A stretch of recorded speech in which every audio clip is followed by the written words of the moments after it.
Barcha maqtау-данлаулар, hurmatlaular, түбәнчелекләр Аллаһ Тәгаләгә генә тиешле. Без аны гына мактыйбыз, аннан гына ярдәм сорыйбыз, аннан гына ярлыкауны ялварабыз. Нәфселәребезнең бузыклыгыннан, гамәлләребезнең начарыннан без Аллаһ Тәгаләгә сыйынабыз. Кемне Раббыбыз үзенең киң рәхмәте белән туры юлга күндерсә, аны һичкем адаштырмас. Кемне Раббыбыз үзенең гаделлеге белән адаштырса, аны һичкем туры юлга күндермәс. Шаһидлек бирәм, чынлыкта Аллаһтан башка илаһ юк, ялгыз ул, аның тиңдәше юк, һәм шаһидлек бирәм Мухаммад саллаллаһу алейхи ва саллям Аллаһ Тәгаләнең кулы һәм илчесе икәнлегенә. Аңа, аның әһле бәйте, сахабаларга, табииннәргә һәм туры юлдан баручы барча мөмин мөселманнарга Аллаһ Тәгаләнең сәламе, рәхмәте ва бәрәкәте булса иде. Әлхәмдүлилләһ, бөтен җиһанга яз килә.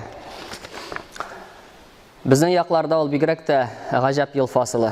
Чөнки агачлар, яшелчәләр яшеллеккә күмелә, яфракларга күмелә. Мәгәр инде киемнәрен кияләр, мәгәр инде хатын-кызлар гына шушы киемнәрен артык саныйлар. Хатын-кызлар җылыткан саен ныграк шишенә башлыйлар.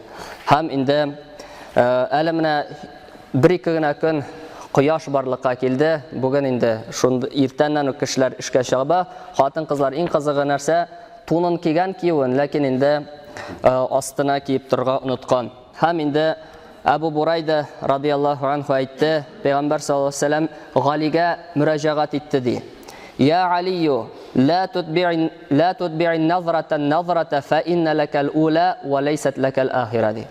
Әй Гали, син ялгыш харам әйбергә карасаң, аңа янәдән карама. Чөнки беренче карашың гафу ителер, икенчесе сиңа каршы булыр ди. Кыямәт көнендә аның өчен җавап бирәсең булыр ди.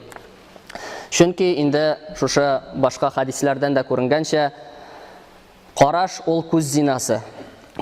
Бу гынах әлбәттә. Шулай ук инде кулак зинасы да бар, ул тыңлау. Аннан соң инде мәхрәм булмаган кеше белән сөйләшү, монсы тел зинасы була. Кагылу кул зинасы һәм инде атлап бару монсы аяк зинасы дип аңлаталар. Һәм Әбу Умама әл-Бахили радиллаһу анһу Аллаһ илчесенең сүзләрен китерә. Әгәр бер ир кеше берәр хатынга караса һәм карашын аннан алса, Аллаһ Тәгаләдән курку сәбәпле, Аллаһ аңа гыйбадәт әҗре бирер. Ул аның ләззәтен йөрәгендә тыйыр ди. Элек-электән үк инде шушы зина һәм аңа илтә торган бөтен әйберләр, хәтта инде ислам диненә хәтлүк инде ул җирәнгеш бузыклык саналган. Хәтта менә Пәйгамбәрбез саллаллаһу алейхи ва саллям Мәккәне яулап алган елны кешеләрдән инде бәйгать алды, хатын-кызлардан да алды. Һәм ул әйтте, һәм ант итегез миңа зина кылмаска дип. Монда Абу Суфьянның хатыны килгән иде, Хинд бинт Раби Гутба. Ул инде әйтте, ирекле хатын-кыз зина кыламыни дип. Ягъни ул яңа гына ислам динен кабул иткән, кичәгенә кенә мөшрикә иде, бүген инде ул ислам динен кабул иткән. Шуңа карамастан ул вакытта ирекле хатын-кыз үз-үзен хөрмәт итә торган кеше зина кыламыни дип әйтте. Һәм инде исламда да инде әлбәттә зина ул иң зур, иң җирәнгеш гөнаһларның берсе булып тора. Ул инде Аллаһ Тәгалә шулай итеп яраткан, инде капма-каршылык ул бер-берсенә тартыла әлбәттә. Плюс белән минус, ир белән хатын бер-берсенә тартыла, ул шулай итеп салынгандыр. Һәм инде иң кызыгы шул, хәтта менә шушы әйберне инде истә тотып, менә уйлап карасак, күзәтәбез бит инде рекламаларда да шушындай шәрә хатыннарны инде кулланалар реклама өчен. Сиңа ниндидер кадак кирәк, аңа инде тоттырып кадакны тоттырып куйганнар, киенергә оныткан хатын-кызга. Сиңа тәгәрмәчне эшләтергә кирәк, шиномонтаж рекламасында хатын-кыз тора. Бөтен дөньяда менә шулай итеп ачыктан ачык шушыңа фәхишкә, зинага инде реклама бара. Һәм инде зина кылу түгел, хәтта аңа якын килергә дә тыела. Аллаһ Раббыбыз Куръанда әйтә: "Ла тaqrabul fawahisha ma zahara minha wa ma batan" ди. Фәхиш эшләрнең ачык булганына да, яшеренә дә якын килмәгез ди. Шушы сүрәнең инде тәфсирендә китерелә инде Саат ибн Губада радиллаһу анһу әйтте: "Әгәр хатыным белән берәр ирне күрсәм, кылыч белән аңа сугар идем" ди. Ягъни уйлап та тормыйча, сорап та тормыйча, кылычым белән аңа сугар идем ди. Һәм менә бу сүзләр Аллаһ илчесе саллаллаһу алейхи ва саллямга барып ирешә, һәм ул әйтә: "Сез сәгатьнең көнләшүенә аптырыйсызмы? Аллаһ белән ант итәм, мин сәгатьтән, Аллаһ миннән көнчелрәк" ди. Шул сәбәпле Аллаһ Тәгалә фәхишнең күренгәнен дә яшеренен дә тыйган ди. Ягъни менә шушы Аллаһ Тәала ди көнләшә һәм ул көнләшү сәбәпле менә шушы фәхишлекләрне тыйды ди. Һәм Аллаһ Субханаһу Тәала әйтә: "Ва ла тaqrabuz zina innahu kana fahishatan wa sa'a sabila" ди. Зинага якын килмәгез, ул фәхишлек һәм бузык юлдыр ди. Һәм инде ислам дине шушы гөнаһларны яралгыч урында ук юкка чыгарга этәрә. Иратларда хатын-кызларда гавратларын каплыйлар. Мәхрәм булмаган ир-хатын аулак калырга тиеш түгел. Зинага китерә торган сүзләр, гамәлләр бөтенесе дә инде ислам динендә тыелган. Ибн Габбастан китерелгән бер хадистә Аллаһ илчесе саллаллаһу алейхи ва саллям әйтте: "Бер ирдә үзенә мәхрәм булмаган хатын-кыз белән аулакта калмасын һәм бер хатында мәхрәмсез сәфәргә чыкмасын" дип Расулуллаһ саллаллаһу алейхи ва саллям ачык итеп аңлатты. Һәм инде Абу Умама радиллаһу анһудан китерелә, ул әйтте: Аллаһ илчесе саллаллаһу алейхи ва саллям янына бер вакыт бер яшь егет килде ди һәм Аллаһ илчесенә мөрәҗәгать итте. "Эй Аллаһ илчесе, миңа рөхсәт ит әле зина кылырга" ди. Һәм кешеләр моны битәрли башладылар, тын-тор дип әйтә башладылар. Аллаһ илчесе саллаллаһу алейхи ва саллям аны чакырып китерде һәм инде утырырга кушты. Һәм инде йомшак итеп кенә мөрәҗәгать итте. "Атухиббу ли уммика" ди. "Син теләр идеңме зинаны әниң өчен" ди. Ягъни әниңнең зина кылып йөрүен теләр идеңме ди. Тегесе әйтте: "Ла валлаһи джа'аланиллаһу фидаак" ди. Аллаһ белән ант итәм, юк, эй Аллаһ илчесе, Аллаһ Тәала мине сиңа җанымны сиңа фида кылсын ди. Соңнан Пәйгамбәр саллаллаһу алейхи ва саллям әйтә: "Валан насу юхиббунаху ли уммахатихим" ди. Шулай ук ди кешеләр дә аны ди әниләренә теләмиләр ди, шушы зинаны ди, җирәнгечлеген ди. Соңнан Пәйгамбәр саллаллаһу алейхи ва саллям сорады: "Афатухиббуху либнатика" ди. Син теләр идеңме аны үзеңнең кызыңа ди. Кызыңның зина кылып йөрүен теләр идеңме ди. Пәйгамбәр тегесе инде әйтә: "Юк, эй Аллаһ илчесе, Аллаһ белән ант итәм, җаным сиңа фида булсын ди, теләмәс идем" ди. Шулай ук ди кешеләр дә үзләренең кызларына теләмиләр бит ди. Син теләр идеңме соң аны үзеңнең кыз туганыңа ди. Тегесе әйтә: "Юк, эй Аллаһ илчесе, җаным сиңа фида булсын, теләмәс идем" ди. Шулай ук ди кешеләр дә үзләренең кыз туганнарына теләмиләр бит ди. Теләр идеңме әти ягыннан, әни ягыннан булган апаларыңның зина кылып йөрүен ди. Шулай ук ди тегесе инде әйтә: "Юк, Аллаһ белән ант итәм, теләмәс идем" ди. "Җаным сиңа фида булсын" ди. Һәм Аллаһ илчесе саллаллаһу алейхи ва саллям әйтә: "Шулай ук ди башка кешеләр дә үзләренең апаларын, туганнарының зина кылып йөргәнен теләмиләр" ди. Соңыннан инде Пәйгамбәр саллаллаһу алейхи ва саллям әйтте: "Фавада ядаху алейхи ва кала: Аллаһумма гфир занбаху ва таһхир калбаху ва хассин фарджаху" ди. Аллаһ илчесе саллаллаһу алейхи ва саллям шушы егеткә кулын куйды һәм дуга кылды: "Эй Аллаһ, аның гөнаһын гафу ит, аның калбын пакла һәм аның җинес әгъзаларын сакла" ди, шушы зинадан ди. Һәм инде Абу Умама аль-Бахили әйтә: "Һәм шушы вакыттан соң ди, бу егет бер нинди дә шушындай бузыклыкка бурылмады да, уенда да булмады" ди. Ягъни Аллаһ илчесе саллаллаһу алейхи ва саллямның инде дугасы аңа шулай тәэсир итте. Хайсам ибн Малик ат-Тайидан китерелгән хадистә Аллаһ илчесе саллаллаһу алейхи ва саллям әйтә: "Аллаһ каршында ширктән кала, ир атның үзенә халал булмаган хатынның аналыгына орлыгын салуыннан да бигрәк гөнаһ юктыр" ди.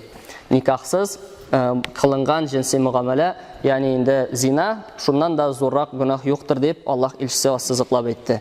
Һәм инде әлбәттә шушы зиначылар, алар бу дөньяда да, кабердә дә, ахирәттә дә газапланачаклар. Бу дөньяга килгәндә шәригатыбызда каралган инде әгәр дә мухсин булсалар, ягъни азат, балигъ, акыллы, моңа кадәр мухсин булган кеше белән инде никахта булган кешеләрне раҗм кылу тиешле. Чөнки бер хадистә Пәйгамбәр саллаллаһу алейхи ва саллям әйтә: "Ла яхиллу даму мриин муъминин илля би لا يحل دم امرئ مسلم إلا بإحدى ثلاث وذكر منها الثيب الزاني" ди. Һәм бер хадистә Пәйгамбәр саллаллаһу алейхи ва саллям әйтте: "Мөмин кешенең каны халал түгел" ди. Ләкин үч очрактан башка ди. Шуның берсе инде нашы зина кылган, электән никахта булган зина кылган кешедән башка ди. Һәм инде Пәйгамбәр саллаллаһу алейхи ва саллям әйтә: إذا ظهر الزنا والربا في قوم فقد أحلوا بأنفسهم غضب الله دي. Agar da biror qavmda zina bilan riba taralib ketsa de, g'adatiy aybirga aylansa, ol de, ular o'zlarini halal etdilar Alloh taolaning g'azabini de. Ya'ni Alloh taolaning g'azabi kelashak bularga. Ham endi nindi qiyofatda kelashak. Payg'ambar sollallohu alayhi vasallam ayta: "Lam tazharil fahishatu fi qaumin hatta yu'linu biha illa fasha fihim at-ta'un wal awja'u allati lam takun madat fi aslafihim alladhina madaw." Payg'ambar sollallohu alayhi vasallam ayta: agarda biror qavmda zina taralsa, ham endi kishilar uning to'rinda ig'lon eta boshlasalar, uyalmay boshlasalar, shu qavmda tag'un shuma shiri ham endi ilikdan bo'lmagan shirlar taralib ketirdi. Bugungi kunda endi biz uni oshiqdan oshiq ko'ramiz. Bunsa endi bu dunyoda, qabrga kelganda endi kishini shunday zinachilarni mishka o'xshagan aybirga solarlar deb keladi endi. Osti keng, usti tor, ham endi zinachi xaltadinlar o'zlarining ko'kraklari bilan ilinib qo'yilirlar de, ham endi ostlarına o't kelib turur, ham ular qishqirlar, oqirlar de. Ham bu endi uzun Samura ibn Jundubdan keltirilgan uzun hadisda Payg'ambar sallallohu alayhi vasallamga bu amallar ko'rsatildi. Tunda kelib uni ikki farishta olib ketdi, ham endi turlidan turli g'azablanuvchi kishilarni ko'rsatdilar. Ham endi mana shu bir turkum kishi shu mishka o'xshagan aybirda g'azablanalar edi, ularning ostlarına o't kelgan sayin ular qishqiralar, baqiralar edi. Ham endi so'ngidan mana shu farishtalar anglatdilar, bular endi zinachilar de. Bular zinachilar qabrda shulay g'azablanalar de. Ham endi oxirat g'azabına kelganda Payg'ambar sallallohu alayhi vasallam aytdi: "Salasatun la yukallimuhumullahu va la yanzuru ilayhim yawmal qiyamati va la yuzakkihim va lahum azabun alim." Va zakara minhum shaykhuz zanin de. Payg'ambar sallallohu alayhi vasallam aytdi: "Üç turkum kishi de.